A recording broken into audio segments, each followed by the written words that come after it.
6 दिसंबर साल 1992 को भारत के इतिहास में इस तारीख को कभी भुलाया नहीं जा सकता। यानी कि आज ही के दिन अयोध्या में बाबरी का विध्वंस हुआ था। 3 दशक के बाद धर्मनगरी अयोध्या में हिंदू मुस्लिम सारे लोग अपनी करवाहट को भूलकर प्रतिदिन आगे बढ़ रहे हैं। हालांकि एक तरफ प्रभु राम का भव्य मंदिर बनकर तैयार हो गया, तो दूसरी तरफ मुस्लिम समाज के लोग भी धन्नीपुर में मस्जिद बनाने का प्लान कर रहे हैं। गंगा जमनी तहजीब की नगरी में मंदिर के पक्ष में फैसला आने के बाद किसी भी तरीके का हर्ष उल्लास न मनाए जाने के लिए हिंदूवादी संगठनों से प्रशासन ने अपील भी किया है, जिसको लेकर आज अयोध्या में सुरक्षा व्यवस्था बेहद सख्त है। हालांकि जब राम मंदिर के पक्ष में फैसला नहीं आया था तो 6 दिसंबर के दिन मुस्लिम समाज के लोग काला दिवस मनाते थे और हिंदू समाज के लोग सौर दिवस मनाते थे। लेकिन 9 दिसंबर साल 2019 को राम मंदिर के पक्ष में आए सुप्रीम कोर्ट के फैसले ने इस तरह के आयोजन पर ब्रेक लगा दिया। रामनगरी अयोध्या में आपसी भाईचारे की मिसाल भी देखने को मिल रही है। लेकिन अब राम मंदिर के पक्ष में फैसला आने के बाद गंगा जमनी तहजीब की नगरी अपने गंगा जमनी तहजीब को समेटे हुए आगे भी बढ़ रही है।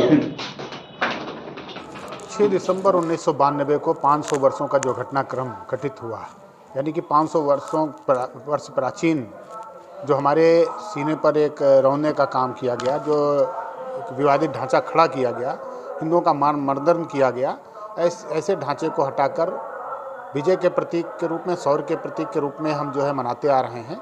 और यह ढांचा जो है गलत था, गलत ढंग से खड़ा किया गया है। जिस प्रकार से हिंदू मठ मंदिरों पर आक्रमण किए गए, उन मठ मंदिरों पर को क्षति पहुंचाई गई, वह क्षति जो है समाप्त हुई उस दिन।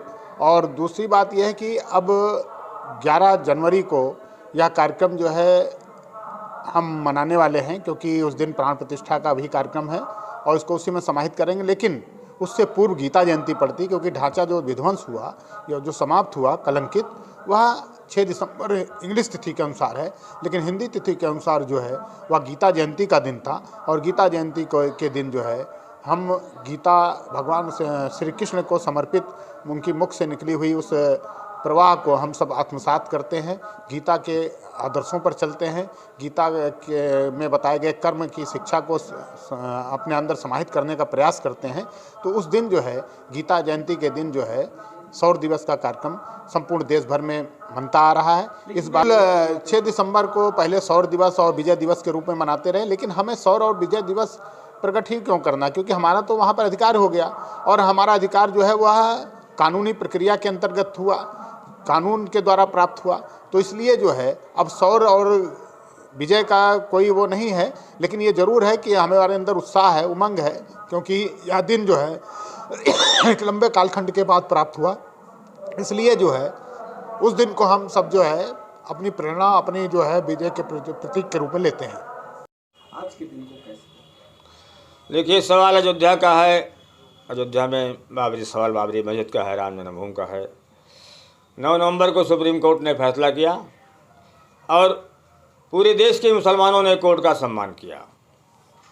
बहुत से लोग, आज का दिन लोगों के लिए सौर दिवस का भी रहा और काला दिवस भी का रहा, लेकिन ये सब चीज़ें जो है अब समाप्त हो चुकी हैं और हिंदू मुसलमानों के बीच में सौहार्द है। कोई न यहाँ कोई लड़ाई है, न कोई झगड़ा है, यहाँ तो शांति का माहौल है। क्योंकि जहाँ शांति का माहौल होता है, अयोध्या की धरती है, ये जो है ये पूज्य नगरी है हिंदुओं के लिए, मुसलमानों के लिए, सभी धर्मों के लिए। ये अयोध्या के देवी देवता सभी को ये एक सम्मान देते हैं और सभी को आशीर्वाद देते हैं। तो अयोध्या में जो कुछ भी हो रहा है सब बेहतर ही हो रहा है। सुप्रीम कोर्ट का फैसला आया, मंदिर बन के जो है तैयार है, पूजा पाठ हो रहा है, मुसलमानों का कोई विरोध नहीं। कुछ लोग जो है जो काम ये करते थे उन्होंने अपना काम बंद कर दिया है। अब ये सब चीज़ें होना भी नहीं चाहिए, क्योंकि जो कुछ होना था वो कोर्ट के माध्यम से हो चुका है। पूरा देश के मुसलमान उसका सम्मान कर चुके हैं।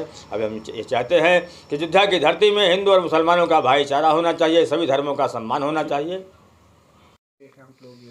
देखिए, वो बहुत शुभ दिन रहा। शुभ दिन के जो काम होते हैं पूर्ण होते हैं।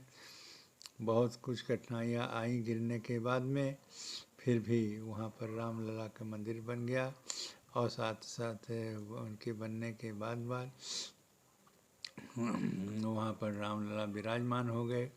तो 6 दिसंबर की जो घटना हुई तो ऐतिहासिक घटना है और उसको भूला नहीं जा सकता है। सौर दिवस के रूप में हिंदू मनाते हैं, गम दिवस के रूप में मुसलमान मनाते हैं।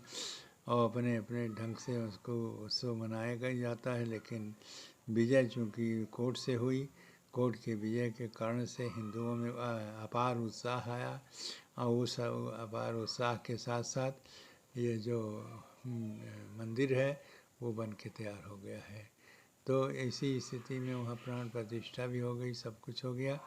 इसलिए 6 दिसंबर की जो घटना हुई है ऐतिहासिक है, और वही 6 दिसंबर की देन है कि आज वहाँ पर विजय मिली और कोर्ट ने राम मंदिर बनाने के लिए आदेश दिया, जिससे राम मंदिर बन के तैयार हुआ। रामलला का प्राण प्रतिष्ठा भी हो गई। लेकिन है अब मनाने की जरूरत, अब ज़रूरत नहीं है न गम दिवस मनाने के और न शौच दिवस के। जब वो ढांचा गिर गया था उसके बाद लोगों की आशा मुसलमानों की थी कि कोर्ट से हो सकता है हमारे पक्ष में हो, और हिंदुओं के रहा कि नहीं हमारे पक्ष में हो। तो कोर्ट का आशा लगाए बैठे थे, और साथ साथ ये भी रहा कि कोर्ट के आशा के साथ साथ ये भी रहा कि चूँकि शौच दिवस है, हमको विजय मिली है, इसलिए हमको ही मिलेगी, ऐसा सोचने लगे हिंदू, और गम मनाने लगे मुसलमान। ये गम और शौच बनता रहा, और अब हो गया ख़त्म। अब सब खाली विजय विजय रह गई सब, और गम नहीं रह गया।